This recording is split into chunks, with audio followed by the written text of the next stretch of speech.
Is it possible you could be driving in your car and then suddenly compelled to turn down a road you've never seen before? You have the sensation that something is pulling you, drawing you to a clearing where a strange aircraft hovers near the ground. Aliens greet you, call you by name. They seem to know everything about you, but for some reason, you're not afraid. You board the spaceship, fly off to another planet, and then later return safely to Earth.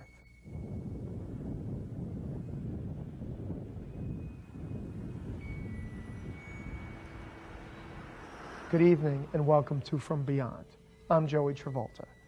Stories of alien contact seem unbelievable, and the contactees are usually passed off as cons or crazy. But should they be dismissed so easily? Tonight we'll take a closer look. My present position of thinking, line of thinking, is that we've been visited by extraterrestrial entities for a long time, maybe as long as our history, and maybe even as long as humanity has been on this planet. And maybe we were brought here by them. It's a long, ongoing, extended phenomenon. It's not an event that happened recently. We only have the modern wave of it being reported at the present time. I'm absolutely convinced, like almost all scientists are, that there's life in the universe, teeming with intelligent life. And I believe that it can get here, and it could happen any day, and it doesn't have to even be what we've been experiencing here. For example, Jacques Vallée says UFOs are real, they are not alien spacecraft. Okay, that's what those are the two fundamentals, I think, of his position. They're real, they're not alien spacecraft. Let's say he's right, but maybe tomorrow the alien spacecraft will be here. And I think it's inevitable, in fact. That's, I guess, my fundamental point here. It is inevitable that we will contact alien life someday. The only question is, when will it openly occur? Maybe it's already, of course, occurred secretly, but when will it openly occur? There are really two kinds of contactee subcultures in a sense. There was the one that began in Southern California in the 1950s and went on until it petered out sometime in the 60s, was composed in great part of people who claimed actual physical contact with extraterrestrials. And they provided photographs and films of what were represented as spaceships, but which were all too clearly small objects, models. The belief was that there were selected Earthlings who were in regular communication with space people. They were often called space brothers. They were angelic beings, usually with long blonde hair and almost sort of androgynous features, really kind of angels in spacesuits, basically. And that the universe was densely populated, mostly by advanced, benevolent civilizations with an occult philosophy. There was also belief that there was a minority of civilizations in the universe that were demonic, that were really evil, and that they had earthly allies. And the good space people were, among other things, trying to stop the designs of the bad space people. And also, the good space people were trying to prevent Earthlings from blowing themselves up with atomic bombs. During the late 40s and early 50s, as many people are aware, we were going through a great technological stage of advancement here in this country and around the world.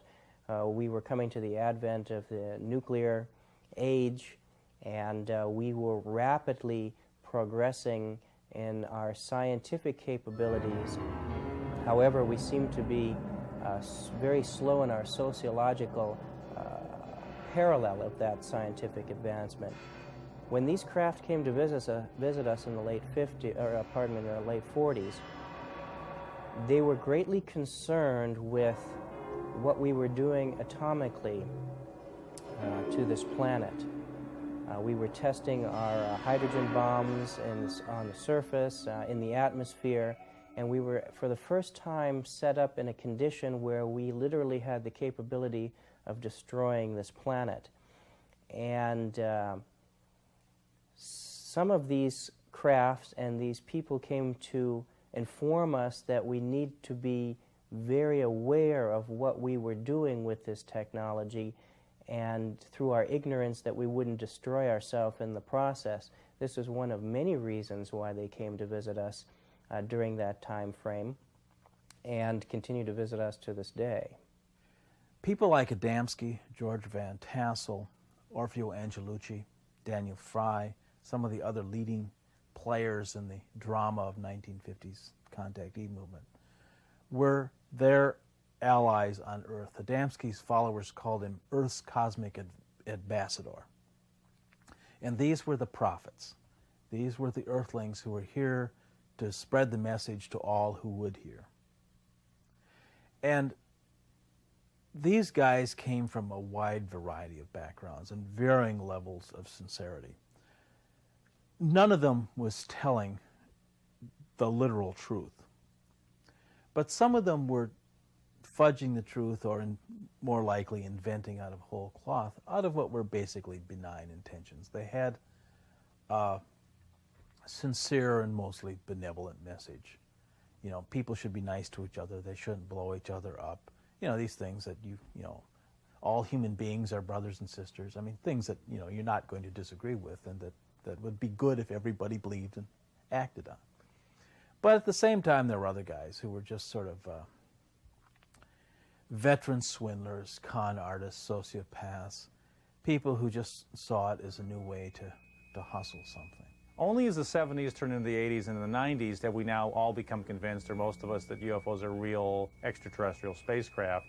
And so, but you know, why has that occurred? That's an interesting question. I mean, I think it should be investigated. I think you can speculate along many lines.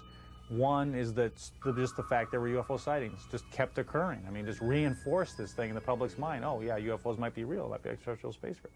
The space program is a second factor, obviously. Got us all interested in space. The third is that astronomy has become more of an interesting discipline with satellites and you know, space telescopes and all those kinds, and radio telescopes, searching for extraterrestrial life with Carl Sagan. So that's a whole other area. Fourth area, movies, science fiction, of course. You know, the 1950s thing starting it, because before that, science fiction was pulp novels, amazing stories, and it was a small segment, I think, of the population. But then in the 50s, it burgeoned. So I think all those things enter into it, and I think that the reason the public believes, the fundamental reason, is that it's reasonable to believe. You know, that we all think that there's life out there, and that, hey, why not? Yeah, you know, is essentially, yeah, right, exactly. So why not? Why, you know? And the only difference, in fact, that the public has with scientists is that scientists think alien life exists and it's all far away, and the public thinks alien life exists and part of it's here.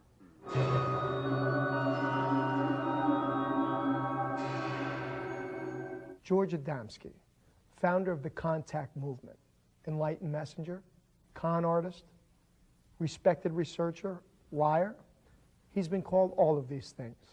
The controversy began in 1952 when Adamski, middle-aged and leading seemingly an uneventful life, emerged from a California desert claiming to have met a spaceman.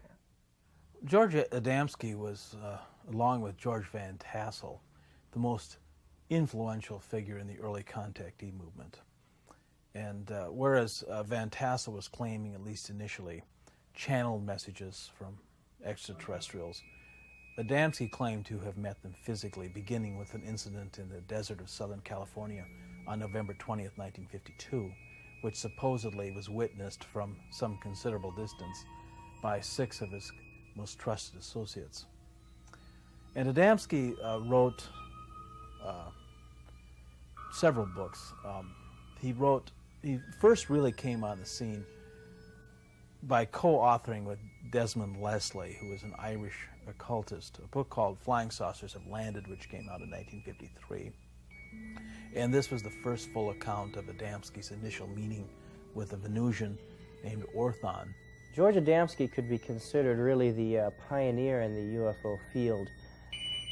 He was by no means the only person who had taken photographs of UFOs, but he was one of the very few who went out publicly and submitted his photographs to many agencies, many different laboratories, and really brought this subject out into the forefront of investigations into why these crafts are visiting us and the message that they bring.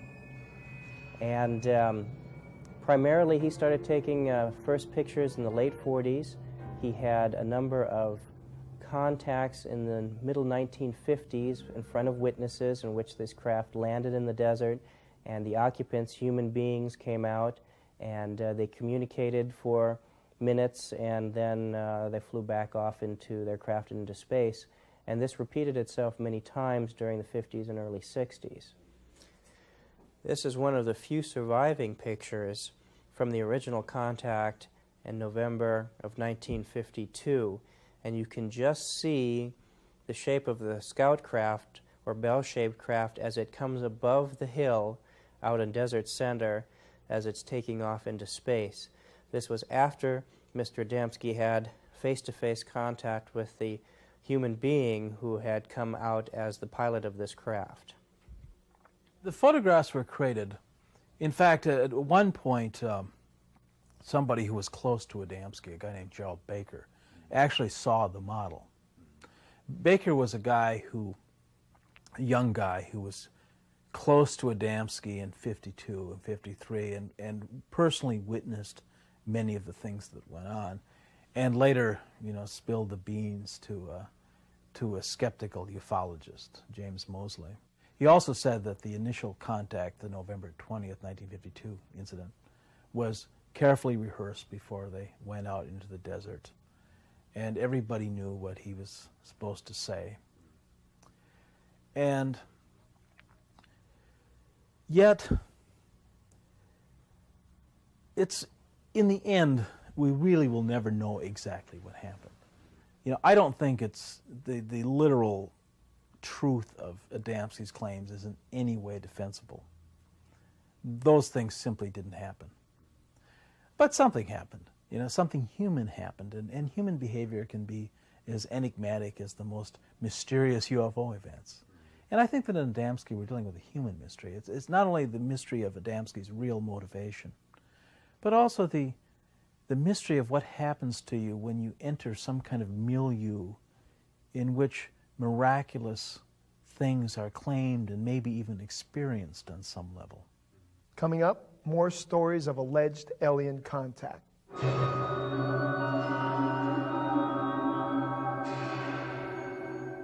In 1977, William Herman had several opportunities to photograph strange craft that trailed airplanes and flew in erratic patterns over Charleston, South Carolina.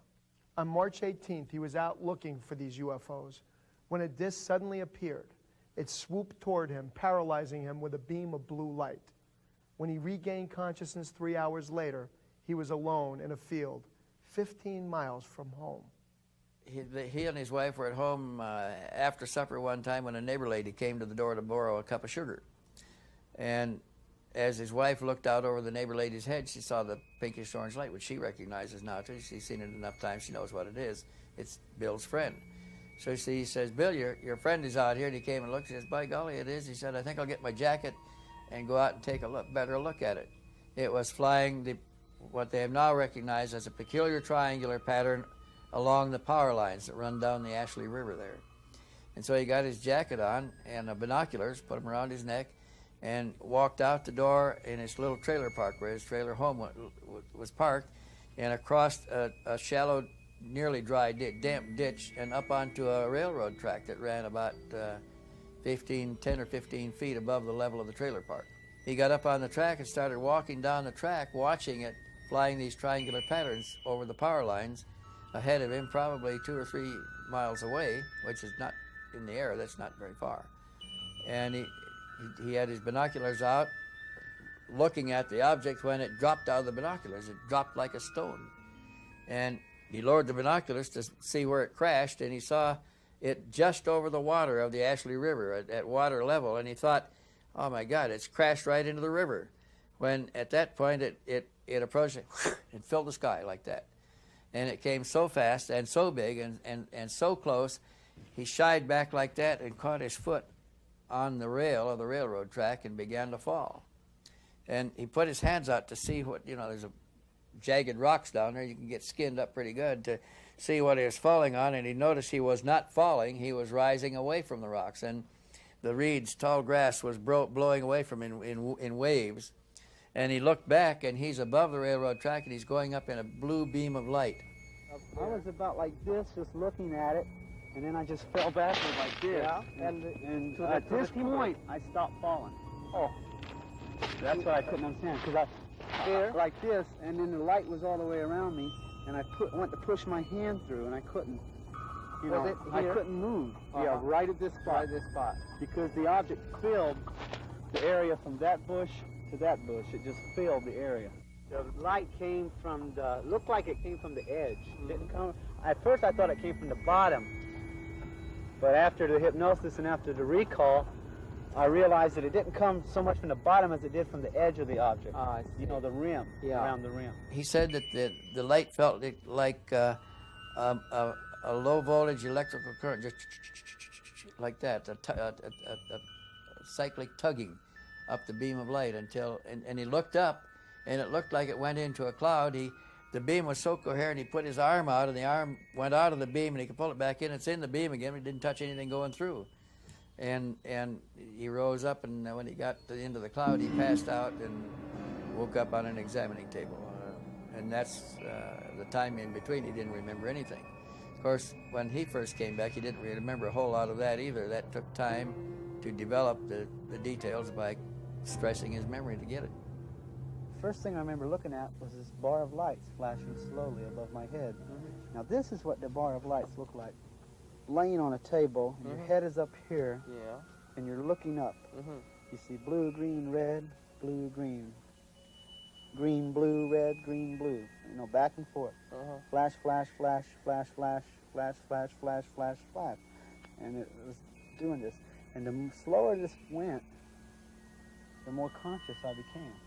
The more able to wake up and look around me. What I saw when I woke up, it's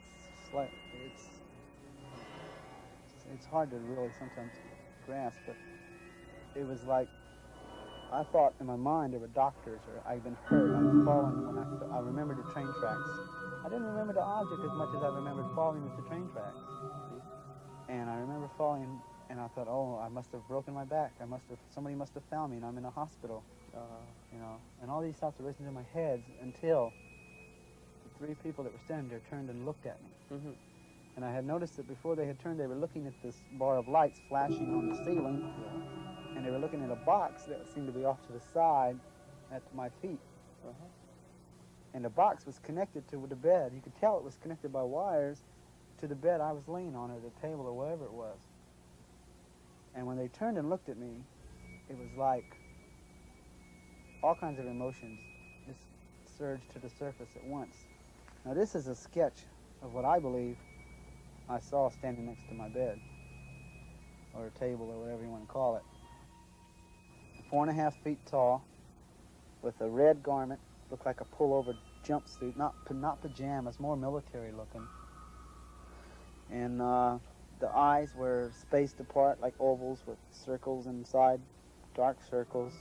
And the occupant, when they told me to get up, and it was okay. I heard the voice, but I did not see the lips move. I heard it as clear as you hear my voice. You heard in English? In English. It was in English. Perfect English, not accented, not deep, not high, just English. I felt afraid because I didn't know what was going on. I felt like this is totally foreign to everything I believe. What is going on here? Why am I here? What is this? All these thoughts going through my head, and all he could say was, "Don't be afraid." You know, it's like all my emotions and fears were just tossed aside by the comfort and assurance of what he said to me. Just, don't be afraid, have no fear, or something to that effect. Come, the time is limited, or something about like that.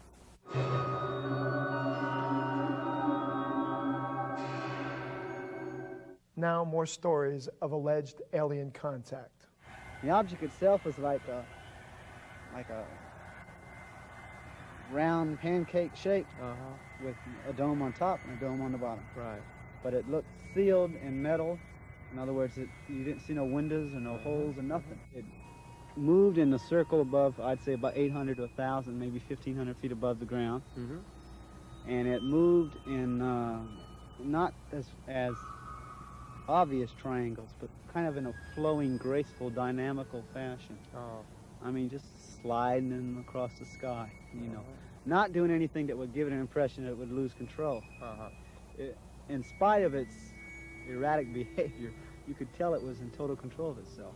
I mean, there was just, it was the most one of the most beautiful displays of aerodynamics I've ever seen, as far as being involved in this subject. So you tried to take a picture? I tried. The first shot, I believe the first shot I took came out empty sky. It was moving so fast. I mean, it would go up like this and come back like this. Come around like that, and just watching it was, you know, it was hard, because when it would go that way, I'd run across the field, and I'm trying to get it in a viewfinder, and I took about 4 or 5 shots like that, and I believe 2 or 3 of them came out, and 2 came out empty sky. They took him to a control panel and sat him down in one of the seats.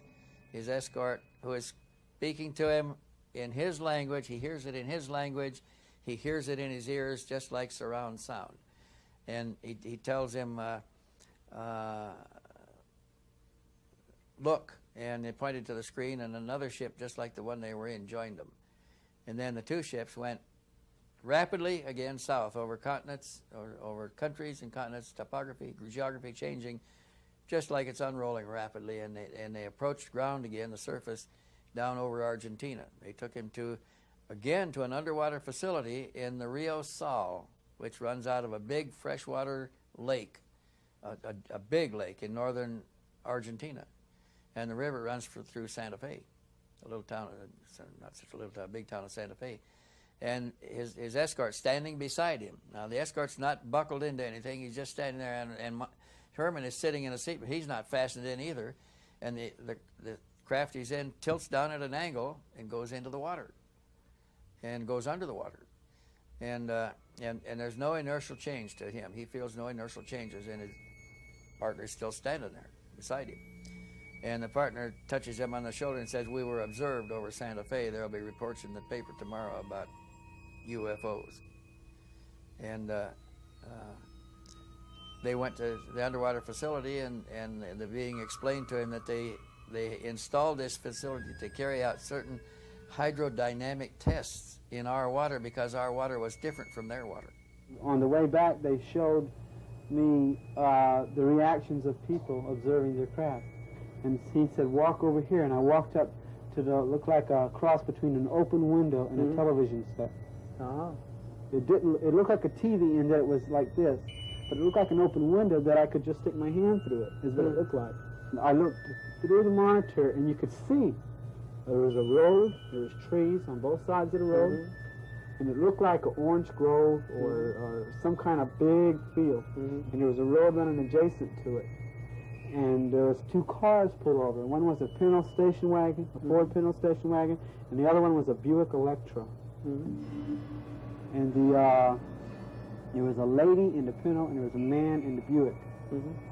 And the lady was standing outside the passenger door looking up like this, and the man was just standing there like this. And I'm standing inside this object looking at that, and it was like it zoomed up on the people. And he says, "Now watch what happens." The one that was next to me, he said, "Watch what happens when we move closer." The minute he said that, you saw the girl. It seemed illogical, but you could tell it was out of fear. She ran around the front of her car and jumped in the passenger side, reached over there and locked her door. The man standing up, he just calmly, looked like he was trying to keep his cool, just sat down and got in the car and locked the door.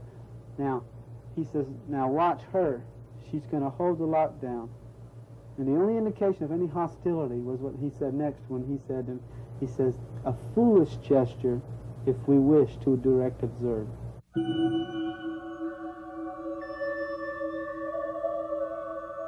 After the examination and they're escorting around the ship, as they're starting to walk through the ship, his host, his guide, said that they would like him. He said, "I wonder if you could make some arrangement with your government to release a damaged vehicle and one of our damaged ships and the bodies of our people."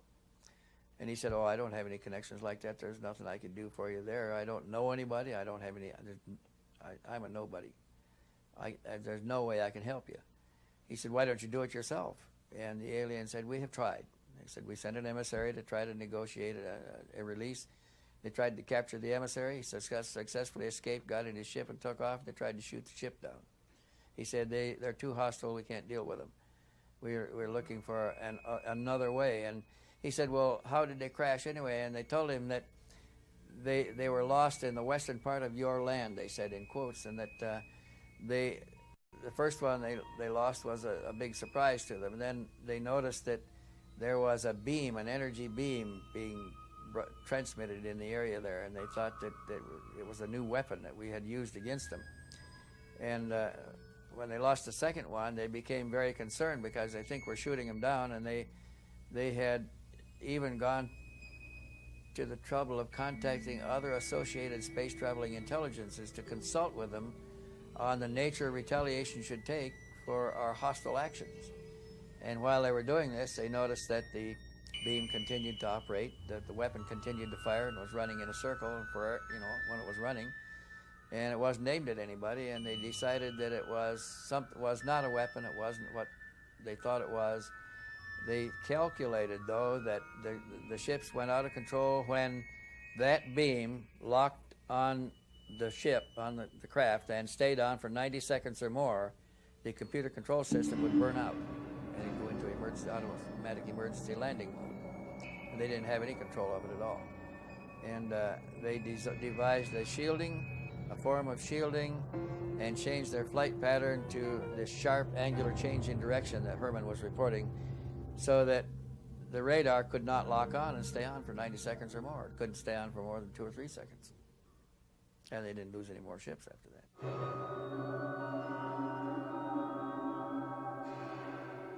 Now more stories of alleged alien contact.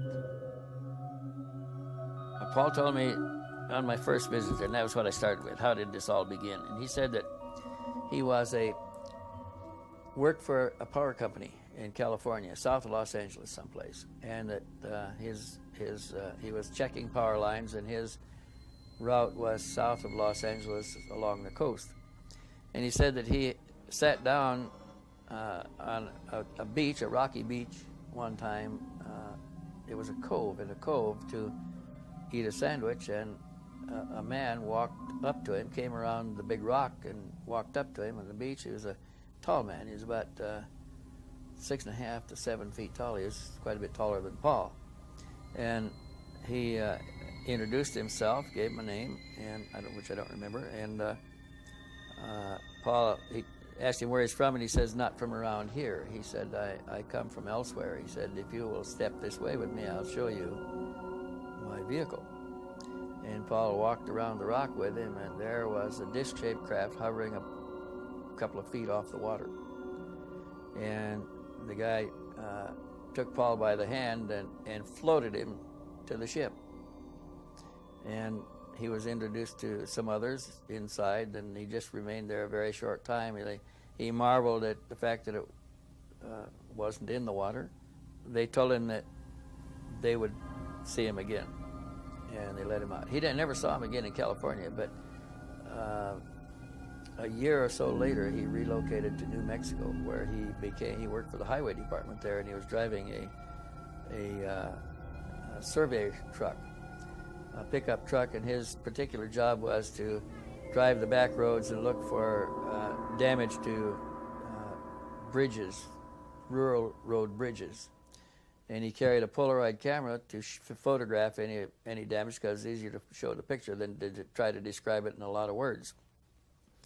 And he was in this truck right here that he used with the Polaroid camera on the seat when he drove down this dry riverbed, and there's a lot of willows and scrub that grows in there, 30, 40 feet tall.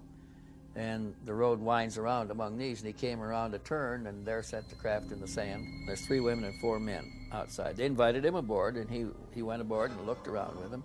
They talked to him aboard there for about 15 minutes, telling him who they were and how they had been watching him for some time, that they had he had a special relationship with them, or they had a special relationship with him, that he had agreed to these relationships sometime much earlier, probably before birth. He didn't understand it that way.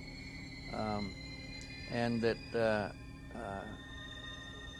there was a reason why all this was happening to him. And they didn't have any children aboard. He asked them if they had them. They said yes, but not on this craft. That craft came from a larger craft elsewhere in space. They had been coming and going for some time. They said they had other contactees, but they never told him who the other contactees were, and we've never heard of any of them since. They did not encourage him to get any attention over this.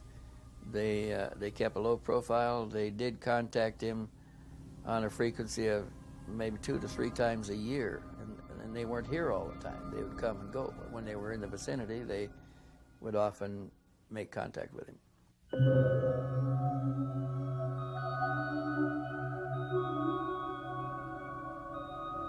My hypothesis is that these people who are driving these UFOs, or at least the people who designed them, have a technology that's more advanced than ours. I mean, I think that's obvious, that they're more advanced than our technology.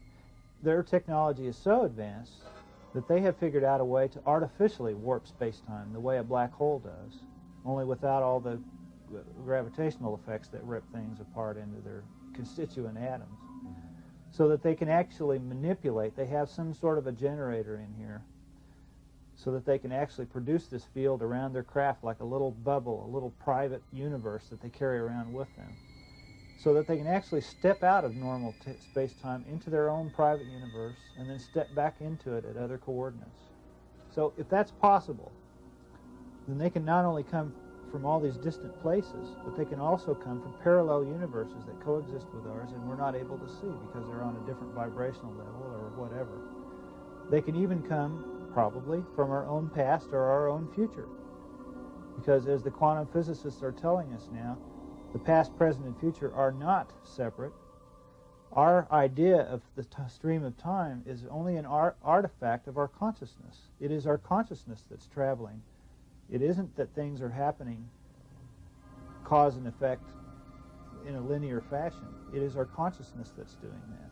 So the past and future actually exist simultaneously with us, and if you're able to warp space-time, you can travel to and from them. Time is not linear. In fact, it doesn't exist. It's just a concept that we use to describe aspects of space-time, and it's an artifact of our consciousness. So this warping of space-time, I think, can explain a great many things about the UFOs. One day in 1975, suddenly and without explanation, a one-armed Swiss farmer named Edward Billy Meyer jumped on his moped and disappeared into the woods outside his village. He returned saying that he had met extraterrestrials and had pictures to prove it. The photographs showed spaceships hovering in the air, and Meyer was to take hundreds more photos during his alleged meetings with ETs over the next 5 years. Were the photographs fake, part of an elaborate hoax, or was Billy Meyer really in contact with visitors from beyond?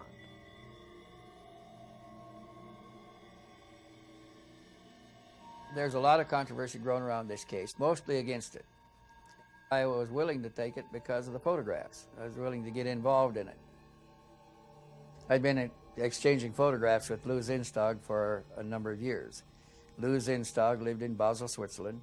She was a niece of Carl Jung, one of the earlier UFO researchers. She published the first journal on UFOs in Europe, in German, out of Basel. And this event, the first events happened in her own backyard. It didn't take long before she heard about them, within a few months. And she went to see Mr. Meyer at his home in Hinwil at the time, and he explained how it started, and he showed her the pictures, gave her copies of a dozen of them. And she called me after she got home from that, and she said that she had just acquired a few pictures that she thought I really ought to get a look at, that they were uniquely different because of their extreme sharpness and clarity. And she said, she agreed that usually means that they're suspect, that they're done in a laboratory. But she said, I've been to this man's house. He has no laboratory. He lives in a chicken house with a dirt floor. He doesn't have any money at all. He He works as a security guard for a place to live. He gets a small pension from the Swiss government, barely enough to feed his family. Neighbors provide the film for his camera since he took the first pictures. He uses a broken camera that was tossed out by somebody else. She said the lens is jammed just short of infinity. And she said, he has taken these most remarkable pictures. And she said, I'm coming to the States with Timothy Good in another month or so. And she said, if you're going to be there, she said, we'll come by Tucson and I'll show you the pictures. They were, in fact, the best ones I had ever seen up to this time. They were the sharpest, clearest, most beautiful UFO pictures. I decided I've got to go look him in the eye and see for myself how he's doing this. It all started with him when he had been to a metaphysical discussion group where they discussed the Rudive and Constantine experiments in spirit voices. Meyer decided to try this, and he took a tape recorder, which was also a cast-off of somebody else's, and he put a tape in it, put it in his bedroom, closed the doors and left it, wound it back and tried to listen to it. Couldn't hear anything. He did it a second time. Nothing happened. He decided to give it one more try, and then he believed that they were hoaxing the whole thing. So this time, when he wound it back, right at the beginning, when the tape started out, the tape said, Edward, take your camera and go outside. He turned the tape recorder off, picked up his camera, went out and stood outside with it. Nothing was happening. Looked over at his moped, standing on its kickstand there, and decided to get on it. He pushed it, got the motor going, rode down the road, and he rode for, half an hour, just making turns and following his nose, just idly waiting for something to happen. And he ended up in the Frecht Nature Preserve, south of Hinwil. It's a forest game preserve. He heard a humming, whining sound above him, and looking up, he saw a silvery disc-shaped object come out of a cloud and go back into another cloud. And the sound stopped. Then he heard it again, and it came out of the cloud again, and he saw it once more, and it went back in the clouds, and the noise stopped.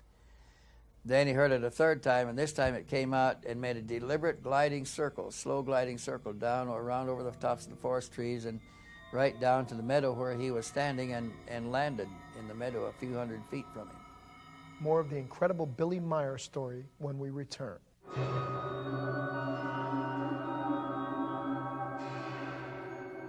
Welcome back. We continue now with the incredible Billy Meyer story. This time it came out and made a deliberate gliding circle, slow gliding circle, down or around over the tops of the forest trees and right down to the meadow where he was standing, and landed in the meadow a few hundred feet from him. He started running towards it with his camera. He took several pictures of it in its descent. And he started running forward with his camera, and the closer he got, the more he ran into a resistance. He said the resistance felt like standing in a stream with a swift current. And he said the closer I got, the stronger the current got, until I reached a point where I couldn't go any further against the current, and I just sat down on the ground and waited. And then a being came out from behind the craft walking towards him, and he came up to him, and together they walked a few feet back and sat down on the grass, and she identified herself. She said, "You may call me Semyasi." She said, "I'm not from your system here. But she said, I have a very important message for you, and I want you to remember very carefully." And he said, "I have no recorder or no notebook or pencil to take any notes. How can I record? How can I remember it carefully?" And she said, "Listen closely, and I'll help you to remember it." That's how it all started. And that message was the message pertaining to the decay of our ionosphere caused by industrial gases. And she explained to him that they'd come to him in a neutral country, hoping that the neutral country would take a position on saving the atmosphere, because neither of the Cold War powers were inclined to do so. They were the ones that were doing the exploiting. And they hoped that his government would take a neutral position and seek to stop the action. He said, "I don't have any contact with the government. I can't do anything for you. Why don't you go to them?" And then she told him a very interesting thing. She said, "We have gone to one of your presidents." You know, Switzerland has a presidential council. They elect 5 presidents at a time, and the chairmanship rotates. Every few months they rotate. the presidency, the chairmanship of the President's Council. She said, we have approached one of your presidents. He didn't tell his wife. He didn't tell any of his colleagues. He has told nobody, and he's keeping the secret entirely to himself, afraid of the consequences of revealing it. And she said, that's not doing any good. So she said, she said, the reason we're posing the ships to allow you to take such good pictures is so that somebody will want to know who are they, where are they from, and what do they want. And we want your government to take this position. And here is the message I want you to take down for them. And then she dictated it. And when he got home from that meeting, he sat down in his little bedroom and started to write the message. And then it came through automatic. He was trying to remember what they said when it came through automatically in longhand, and he wrote it rapidly, faster than he can write normally, under some kind of control. And he wrote 15 or 20 pages full, and then it stopped. And he had the first message, and then when he looked at it, he realized that he has gotten the entire communication word by word. So the next time he saw her, she came back, he asked her how they did that, and she said, it's a mechanical device. We have a device that records not only the conversation, but the thought processes as well. And she said, that can be tuned to transmit it back to you. And she said, that's what we did. As far as I could tell, you know, from looking at it, there probably were three major objectives for Semjase and her team. The first one, or one of them, and I don't know the order of priority, seemed to be her attempt to get Switzerland to take the lead in trying to head off the destruction of the ionosphere by industrial gases, by stopping the industrial processes that were producing the gases that were destroying the ionosphere. A second one had something to do with the North Sea, because several times in Meyer's contact she was called away urgently and had to break off the contact in the middle of it, send him back to the ground and race off to head off something that was happening in the North Sea area. We never knew for sure what that was. She told him it was no business of his to know anything about it anyway, and she couldn't discuss any of it with him. But we suspected that she was trying to head off the contamination of the bottom of the North Sea by Russian atomic waste dumping. And I don't know how they were doing it. They did have contacts in Russia. So that may have been related. The third objective had something to do with something going on in the Yugoslav mountains, and she never would tell him what that was either.